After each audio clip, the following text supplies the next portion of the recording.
Hello, everyone. Welcome to Right and Exact. I'm Dashan Farad. We have with us a very extraordinary guest, a very consistent activist as well as a performer and entrepreneur. But her activist work oftentimes overshadows her musical career. Joining us is the very spectacular and very consistent and revolutionary Sister YoNasDa LoneWolf. How you doing, sister? I'm fine. How are you? I'm doing quite well. Well, Sister YoNasDa, you've always been in the news for quite some time, but specifically over the past year, you've been in the news dealing with the situation taking place at Standing Rock, where your family is from. Recently, you have mentioned that the heat has definitely picked up on you. What's been going on, beloved, regarding threats that have been taking place? Threats towards your life. Tell us a little bit about that. So, Standing Rock, Sioux Tribe, the energy transfer, as well as many banks, as well as many different investors invested in the Dakota Access Pipeline, which was an oil pipeline to be built from Standing Rock along the Missouri River. And so around the time of last April was when in Standing Rock they started up camp. In Native, throughout history, instead of us going to go protest, go back home, and then protest again, we set up camps in order to protect the land. Many of the protests in our historically all the way up until now was to take where the government or corporations are taking land. So we occupy the land of what they're trying to take. And so they set up camp in Standing Rock, North Dakota, which just happens to be my sister tribe. I'm Oglala Lakota and Black, but Standing Rock is my sister tribe. So anyway, long story short, so from that camp, at first it began as just the Standing Rock tribal members, and then the youth went ahead and they ran from Standing Rock, North Dakota to Washington, D.C. to bring awareness. I remember. That's when I began. Yeah, so that's when I began to help them in bringing awareness. They were doing press conferences in every city. So from remotely, I was, helping them with making sure media was heading there to their press conferences just to let people know what's happening. Beginning in August was when the tribal president, Dave Archibald, as well as other tribal members, they began to use their bodies to go in front of the bulldozers and to stop construction. Once it really, I would say the end of August is when it began to really turn more into Native media as well as Native social media, where everyone was like, you know what, let's all head to Standing Rock. So many tribes started heading to Standing Rock. I got to Standing Rock in September. In September, I went in front of the bulldozer to stop construction, and Amy Goodman from Democracy Now! Was there. And from that video, they had their dogs. There wasn't any arrest, but they had their dogs. They sprayed mace, and that video, that news coverage went viral. And then that's when Tiger Swan was hired by Energy Transfer. The end of May of this year was the Intercept.com, which is an independent media source. They went ahead and a whistleblower or a former employee of Tiger Swan was able to get some reports that they were reporting every weekly or month. However, they were reporting to their client, which is Tiger Swan. Tiger Swan is a private security firm that does a lot of COINTELPRO type of work all across the world in the best interest of their client, which is mostly the government. So they're similar. So I'm sorry, Sister YoNasDa, are they similar then to Blackwater? That people? Yes. Okay, go ahead. So Blackwater is a very known one. Tiger Swan is also known in that, in those areas. But yes, I mean, Blackwater, I believe, is much larger, but it wouldn't now there's so many security firms that are being hired by the government or corporations for the interest of them.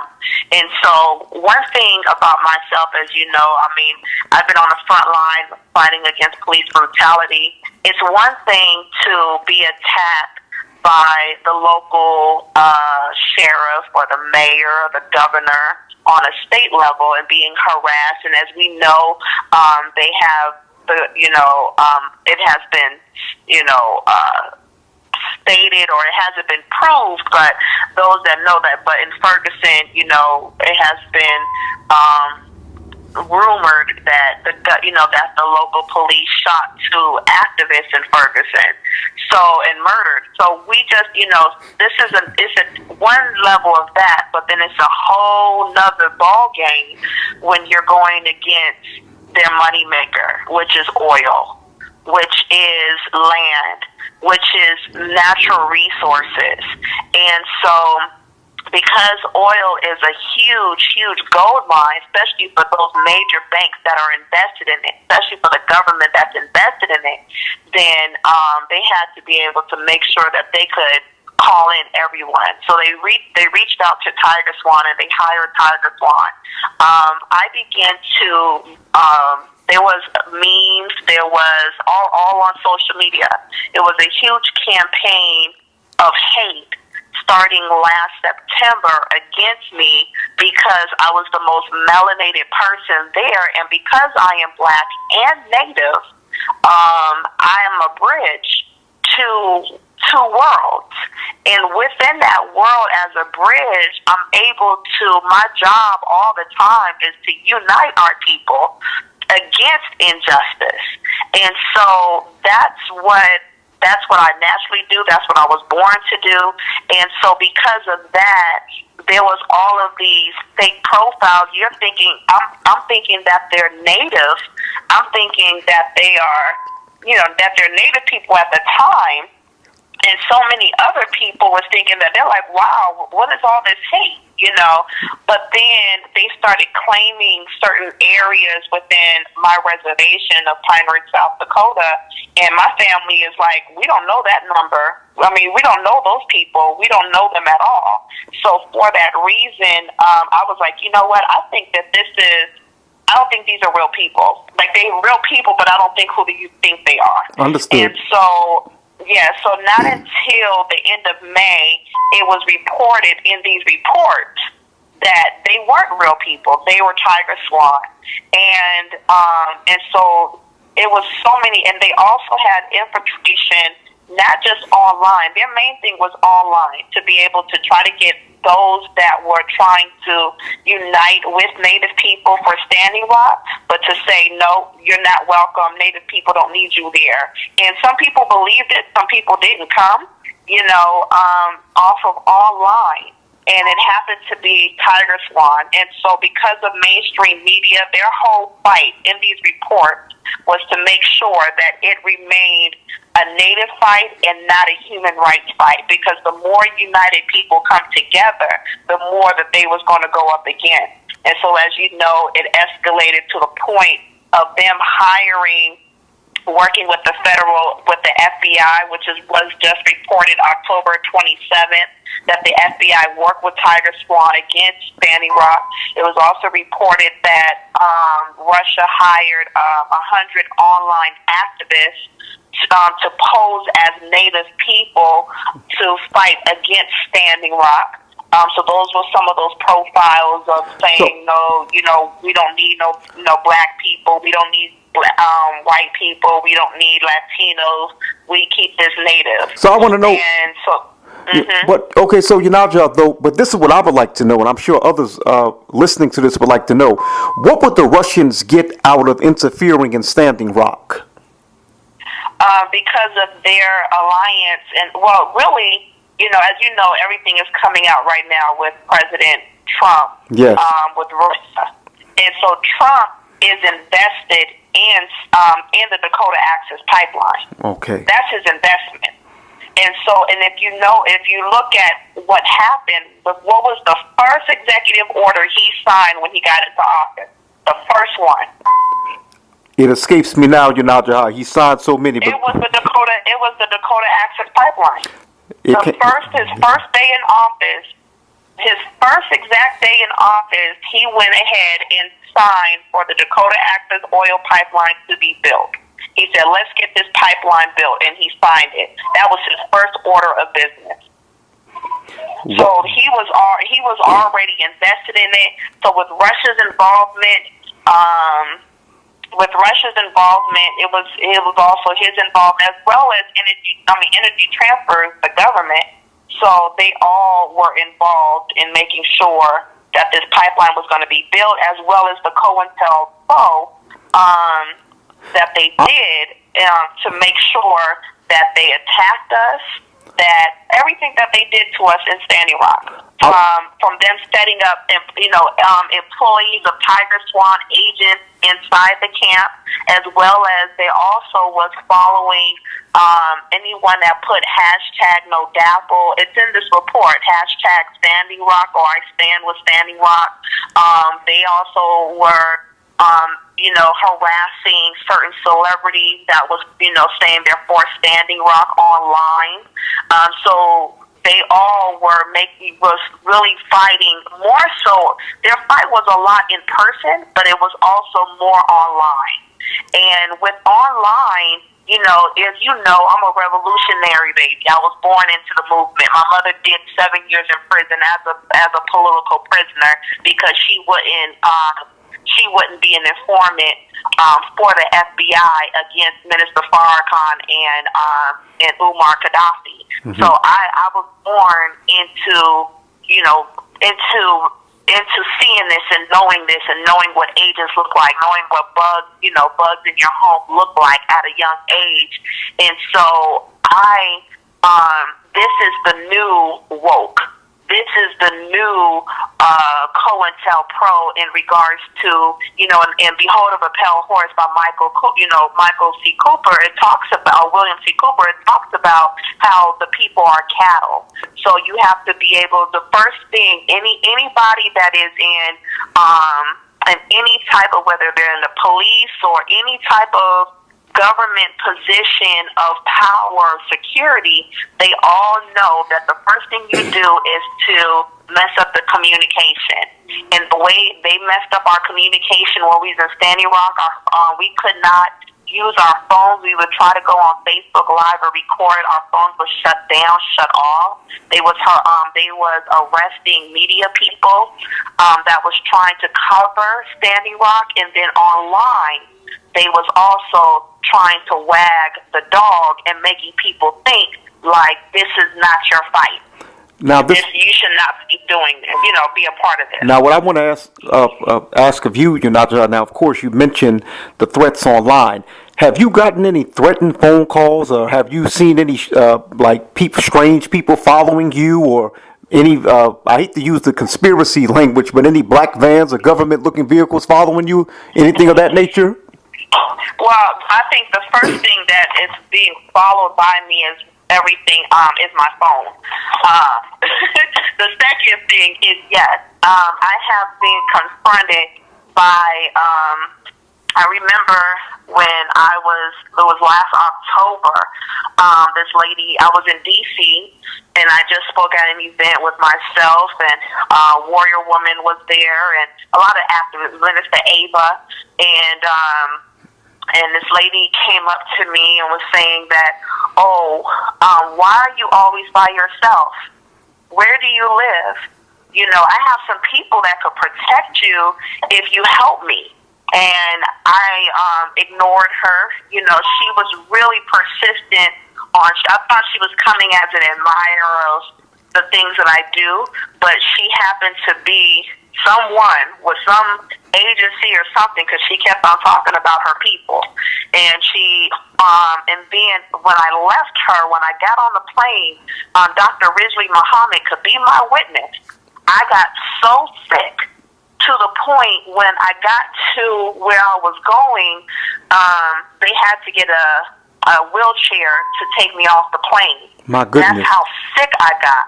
And this is not just this is of many situations. I'll be at an action or something, and everyone wants, there'll be people like, well, who are you? What? I mean, they know who I am. They'll say, what organization are you with? And where do you live? And how's your who takes care of you? And just certain weird questions, and they're not knowing, they didn't research enough, not knowing that I'm not new to this. Obviously, that's right. I'm not new to this at all. I mean, like I said, if my mother did 7 years in prison and we was on a run from the feds since I was 6 years old, you know what I'm saying? So, believe me, I'm not new to this. I was trained very well on what's what. So, YoNasDa, have any other media outlets? You mentioned, of course, some of the native media outlets, but I should ask, on the black side, have any black media outlets reached out to you, or even on the white side of media? But I'm asking specifically if black media outlets have reached out to you. In regards to this, in regards to the infiltration of that, I did an interview with Faraji Muhammad where he guest co-host fills in for Roland Martin. I haven't done anything. I did a couple last week, and since I did a couple last week, then all of a sudden, within the last, 48 hours or 72 hours, that's when I saw on Facebook, or someone inboxed me and showed me that there are some private groups that are being organized of so-called native profiles that are saying that they are calling out agents throughout Indian country, and I'm the number one person that they are attacking, and that's the reason why, because I'm calling out the Tiger Swan agent. I know who is behind these profiles, and so right now I have, we're investigating it even more so, and I am looking for an investigative media team or reporter so we can investigate this even more, because it already has been out on CNN, MSNBC, the Daily Beast, Democracy Now! Has talked about about Tiger Swan and their doings of what they've been doing, and they're not fired. They're still, they're still hired because the EPA saw some things wrong with that pipeline, and they're talking about rerouting it. So, of course, for the best interest of their client, which is Energy Transfer and all the banks, it's best, they are still looking at, okay, if we look at history, it's one thing that I would love for all your listeners to really take heed to. Right now, if you look at history, within the Black Panther movement, there was a lot of, in the civil rights movement, there was, and as well as in the nation, was physical deaths. It was an all-out, let's go ahead and let's kill the leaders. Within the American Indian movement, there was a lot of behind-the-scenes, let's have people turn against one another, and let's isolate them, and let's have them turn against one another. And that was really the fall of the beginning of the American Indian movement. And then, of course, the fall of the civil rights movement was, let's go ahead and let's kill the leaders so nobody could follow anyone anymore. So when you look at all of this, today they can't go all out and go and kill a leader. I mean, they attempted in Ferguson, but they, like Oprah said, she said this seems like this is a leaderless movement. Yeah, because we've learned what happened before, but it's not a leaderless movement. It's a united leaders movement. Mm-hmm. And so with what they're doing now is social media. Okay, they're using social media to activate people. Let's see what we can do. And when I say they, I mean the government. They're like, let's see what we can do in order to move them, to activate them in a way to turn against one another. So we have to be very mindful of the profiles and of what we're sharing, the videos that we're sharing that we think that is, real actual facts, especially within the Black and Native community. One of the biggest things that they feared, and that was in the report, was Black Lives Matter coming to Standing Rock. I was about to ask. Hampton. I was about to ask, but go ahead. About Black Lives Matter. Black Lives Matter coming to Standing Rock, which they did. Which was Fred Hampton, which they did. They followed Fred Hampton and his caravan. It was in the report. Mm-hmm. They also, what I was doing was reaching out to all of the civil rights activist community and and sending them an official letter from Standing Rock Tribal Council that yes, you are invited to come to Standing Rock. That was what I was doing. And out of that, they was on it. They did not want especially oppressed people to unite and come together, and especially those that was in the Black community. They did not want them to come. And also, too, it has just been released that Russia, which is really the U.S. government, hiring Russia, but Russia went ahead and they found fake profiles attacking that was within Black Lives Matter, and saying that they are Black Lives Matter, and so they're using our social media platforms for us to turn against one another. And when you're setting a stage like that, it's very scary as what would happen off stage, what would happen in person.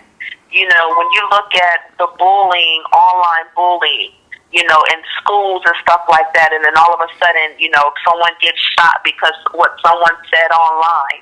So they're looking at these different things. They studied us for what we post, what we say, as race of people, as cultural people, as demographic of who we are, and they're using that to have us turn against each other because yesterday was occupied, today they're working on a race war. And we really have to begin to look and not just look at what we see online as how you research someone on a Facebook post. Yes. No. And in my Facebook post that I did, I screenshot these people that was saying, I'm going to change my alias to X, Y, and Z tomorrow, so make sure so-and-so approves my friendship. And they're like, and my other profile only has 2 people, and she was laughing. She was like, LOL, my other profile only has 2 people, so I need to add more friends. So they're making a whole bunch of various fake profiles. And they are real people, but they're not who you think they are.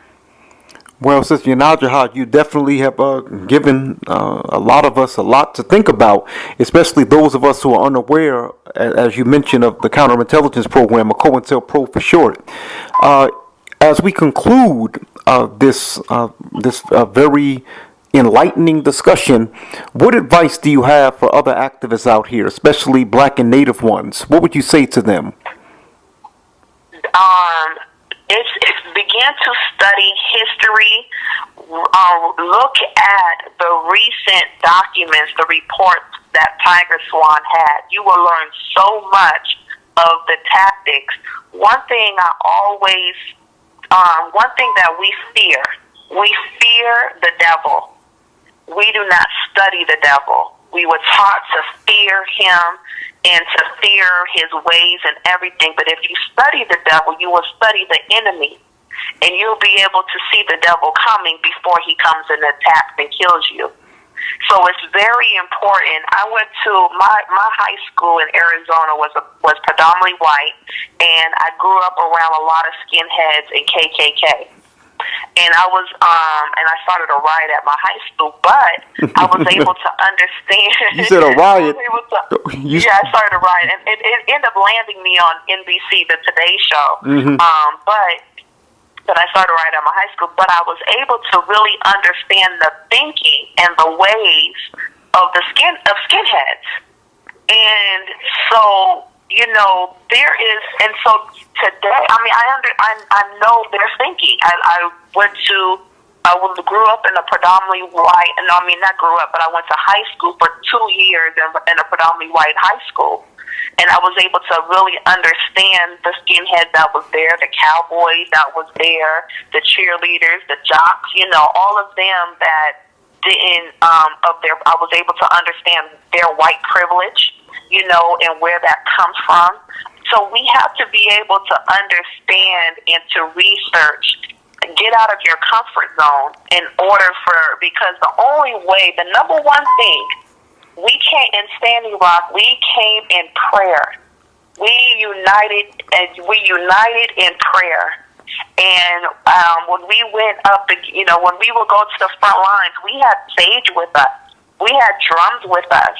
We was praying, and we was telling them stop. And in retaliation, they shot us with tear gas, rubber bullets, water cannons, dogs, and as well as they hired an entire agency, Tiger Swan, as well as police, militia from Ferguson and Illinois. The 1960s all over again. You talk about the hoes, and the dogs. The 1960s all over again. Yep, exactly. So they attacked us with all of that, and we came with prayer. But like the Honorable Elijah Muhammad said, that our unity is more powerful than an atomic bomb.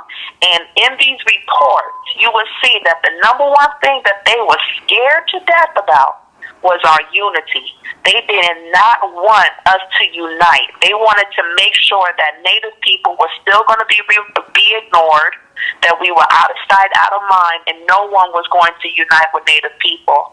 And we did. We united, and they worked extra, extra hard. So all of the activists and organizers, unite, not just with black people. It's going to be those that are on the fight for justice, freedom, and equality that's going to be able to that's going to help us.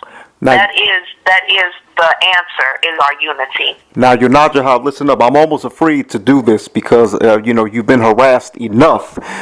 How would people? I hate to ask this question. How would people reach you or follow you social media wise? I hate to ask that because I understand. Oh no, I ain't afraid of nobody. Yes, ma'am. I don't fear nothing but Allah, but God. Yes, ma'am. So they could keep it coming. They could keep it. After I spoke to you earlier this week, when we talked about it, it was a scary thing. And it's been like that for about a year now. But then I looked at it. My mother, God be pleased with her, but she was a fighter.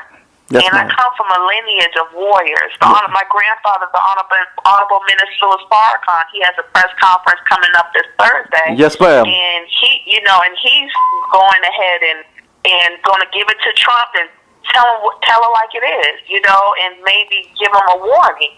Not maybe, but I know he's going to warn him, or maybe make a demand. I don't know what he's going to say, but coming from this type of family, a lineage, and then also my tribe, the Oglala Lakota tribe, that's, the Ocheti Shakoi, the Dakota Nakota is Sitting Bull, Crazy Horse, Red Cloud. On my father's side, on my black side, I'm related to Rosa Parks. I'm related to great warriors, so I ain't afraid of nobody. So, keep it, you ain't gonna have me sit in the back of the bus and be quiet. You know what I'm saying? I'm being right there in the front, or maybe drive the joint and let's keep it moving, But yes, people can reach out to people can reach out to me on I'm the only YoNasDa in the world. It's YoNasDa. It looks like YoNasDa. You can put that in on every social media platform, and you can find me on there. YoNasDa, YoNasDa, and last name is LoneWolf. So yeah, you can find me on any platform. Well, YoNasDa, we thank you very much for joining us once again, and we're looking very forward to speaking with you again soon. Thank you. Thank you so much for reaching out to me and having me share this too. And this is information that must be out there more, because especially as we are depending more on social media for everything, we have to begin to look at this information, and this is actual facts. I'm not going to go on your show and give you conspiracy theories, so this is actual facts that we have appreciate to be that. able to We appreciate get that out of too. our Facebook profiles and begin to independently think again instead of letting social media think for us. For those of you who are just now tuning in, I'm Dashawn Farad, and you've been listening to Right and Exact. Please join us again soon.